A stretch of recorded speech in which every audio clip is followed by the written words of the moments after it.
Here I have Philips S326 and let me show you how to enter and how to use the battery saver mode. So at the very beginning, let me start by using a home screen, tap apps icon, let me find and select the settings, scroll down and under device tab, let's choose the battery.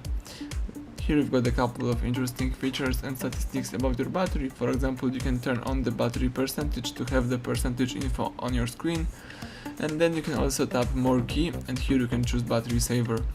And to help improve battery life, battery saver reduces your device performance and limits vibrations, location services and most background data.